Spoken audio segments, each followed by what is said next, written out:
ఈ వీడియో చూసే ముందు జై శ్రీరామ్ అని కామెంట్ చేయండి. 2024 ఉగాది తర్వాత బ్రహ్మంగారి కాలజ్ఞానం ప్రకారం జరగబోయే అద్భుతాలు, వింతలు, విశేషాలు ఉన్నాయి. మరి ఆ అద్భుతాలు ఏమిటో తెలియాలంటే ఈ వీడియోను ఎక్కడా స్కిప్ చేయకుండా చూడండి. బ్రహ్మంగారు తన కాలజ్ఞానంలో కొన్ని వేల విషయాలను చెప్పారు. ఇప్పటికే వాటిల్లో చాలా వరకు నిజమయ్యాయి. అందుకే బ్రహ్మంగారి కాలజ్ఞానం ప్రపంచవ్యాప్తంగా పాపులర్ అయింది. దొంగ స్వాములు పుట్టుకు రావటం, 6 ఏళ్ల పాప గర్భవతి అవ్వటం, ఆడవాళ్లు మానం అమ్ముకోవటం, గాంధీ లాంటి మహాత్ముడు స్వాతంత్రం తీసుకురావడం, ఇలా కాలజ్ఞానంలో బ్రహ్మంగారు చెప్పిన చాలా విషయాలు జరిగాయి. 2024 ఉగాదికి క్రోధి నామ సంవత్సరంలోకి మనం అడుగు పెట్టబోతున్నాము. ఈ సంవత్సరం పేరుకు తగ్గట్టే ప్రజల మీద తన క్రోధాన్ని చూపించబోతుందట. అసలే యుద్ధాలు, వ్యాధులు, కరువు కాటకాలతో అల్లాడుతున్న ప్రపంచం 2024 సంవత్సరంలో మరిన్ని కష్టాలు ఎదుర్కోబోతుందని బ్రహ్మంగారు తన కాలజ్ఞానంలో వివరించారు. ఈ సంవత్సరంలో వచ్చే వైశాఖ అమావాస్య రోజున దేశానికి ఈశాన్యాన ఒక కారడవిలో ఉన్న గ్రామంలో ఒక వింత వ్యాధి పుట్టి అది క్రమంగా పెరిగి ప్రపంచం మొత్తం వ్యాపిస్తుందట. మందులేని ఈ ప్రాణాంతక వ్యాధి బారిన పడి అనేక మంది ప్రజలు ఒంటి నిండా బొబ్బలు పుట్టి ఆర్తనాదాలు చేస్తూ మరణిస్తారట. భవిష్యత్తులో కనకదుర్గమ్మ ముక్కుపుడకను గంగా నది తాకుతుందని చెప్పారు. జలప్రలయం ఏర్పడి నాగార్జున సాగర్ బీటలు పడి కృష్ణానదికి వరదలు వచ్చి ఇంద్రకీలాద్రిని తాకే ఛాన్స్ ఉందట. అలాగే కృష్ణానది మధ్యలో బంగారు రథం పుడుతుందని, అది చూసిన వారికి దాని యొక్క కాంతి వల్ల కళ్ళు కనిపించకుండా పోతాయని కాలజ్ఞానంలో ఉంది. ఆకాశంలో వింత నక్షత్రం ఒకటి పుట్టి అది రంగురంగుల కాంతులను విరజిమ్ముతుందట. ఆ తర్వాత దేశంలో అనేక వింత సంఘటనలు జరుగుతాయట. ఈ సంవత్సరంలో చాలా మంది మనుషులు 20 ఏళ్ల కంటే ఎక్కువ కాలం జీవించి ఉండరని కాలజ్ఞానంలో ఉంది. ఇది నిజమే అని చాలా మంది నమ్ముతున్నారు. ఎందుకంటే ఈ మధ్యకాలంలో మనం చూస్తూనే ఉన్నాము. చాలామంది చిన్న వయసులోనే గుండెపోటుతో మరణిస్తున్నారన్న విషయానికి మనందరికీ తెలిసిందే. ఈ సంవత్సరంలో అక్రమ సంబంధాలు విపరీతంగా పెరిగిపోతాయని, ఇవి హత్యలకు దారితీస్తాయని కాలజ్ఞానంలో ఉంది. ఇంకా కొద్ది రోజుల్లోనే తిరుపతికి వెళ్లే అన్ని దారులు మూసుకుపోతాయని బ్రహ్మంగారు కాలజ్ఞానంలో చెప్పారు.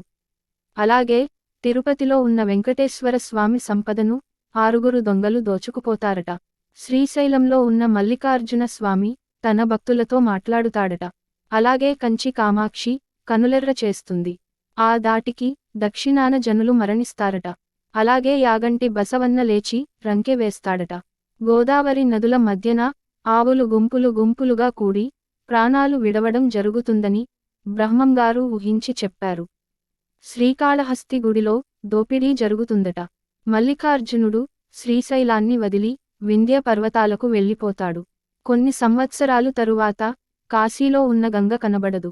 అలాగే బెంగుళూరులో ఉన్న కామాక్షమ్మ విగ్రహం నుంచి రక్తం కారుతుందని కాలజ్ఞానంలో ఉంది. అలాగే ఒక వేప చెట్టు నుండి అమృతం కారుతుంది. శ్రీశైలానికి దక్షిణాన కొండల నుండి రాళ్లు దొర్లిపడి జననష్టం జరుగుతుంది. పగిలిన రాతిముక్కలు లేచి ఆకాశాన ఎగురుతాయని చెప్పారు. 2060 నాటికి ప్రపంచ జనాభా అంతా సొగానికి తగ్గిపోతుంది. అలాగే ఈ సంవత్సరంలో విపరీతమైన ఎండల కారణంగా వ్యవసాయ భూములు ధాన్యాన్ని ఉత్పత్తి చేయలేవు. దీంతో తీవ్రమైన ధాన్యం కొరత ఏర్పడుతుందట. ఈ సంవత్సరంలో వచ్చే వర్షాకాలంలో ఉన్నట్టుండి ఆకాశంలో పిడుగుల వర్షం కురుస్తుందట. దీనివల్ల భారీ ప్రాణ నష్టం, ఆస్తి నష్టం జరుగుతుందట. ఒక గ్రామం పొలిమేరల్లో తెల్లటి కాకులు వచ్చి బోరున విలపిస్తూ తల బాదుకుని చనిపోతాయట. ఇది చూసిన జనం రక్తం కక్కుకుని మరణిస్తారట. అలాగే విచిత్రమైన ఈత చెట్టు ఒకటి పుడుతుంది. ఆ చెట్టు రాత్రులు నిద్రపోయి పగలు లేచి నిలబడుతుందట. ఇలా 8 సంవత్సరాలు జరిగిన తర్వాత ఆ చెట్టు నశిస్తుంది. ఇది మొదలు దేశంలో తీవ్రమైన కరువు ఏర్పడుతుంది. ఈ సంవత్సరం పర్యావరణంలో సమతుల్యత దెబ్బతిని ఉన్నట్టుండి వరదలు వచ్చి మహానగరాలను ముంచెత్తుతాయట. అలాగే ఈ సంవత్సరంలో కలకత్తా నగరంలో పెద్ద భూకంపం సంభవించబోతుందట. దీనివల్ల అపార ప్రాణ నష్టం, ఆస్తి నష్టం జరుగుతుందట. పెనుగొండలో పెద్ద పెద్ద పులులు బాగా తిరుగుతాయి. అతి త్వరలోనే నెల్లూరు సీమ నీటిలో మునిగిపోతుంది. బ్రహ్మం గారి కాలజ్ఞానంలో ఇప్పటివరకు జరిగిన కొన్ని నిజాలు ఏంటంటే, కాశీలోని దేవాలయం 40 రోజులు పాడుపడుతుందని బ్రహ్మం గారు కాలజ్ఞానంలో వివరించారు. ఆయన చెప్పిన విధంగానే 1910లో గంగానదికి తీవ్రంగా వరదలు వచ్చాయి. ఆ సమయంలో అక్కడ కలరా వ్యాపించింది. దీనివల్ల ఆ సమయంలో కాశీ పుణ్యక్షేత్రం సందర్శించేందుకు భక్తులెవ్వరూ వెళ్లలేదు. ఇక నీళ్లతో విద్యుత్ దీపాలు వెలిగిస్తారు అని చెప్పారు. అంటే ప్రస్తుతం మనం కరెంటు బల్బులను వాడుతున్నాం.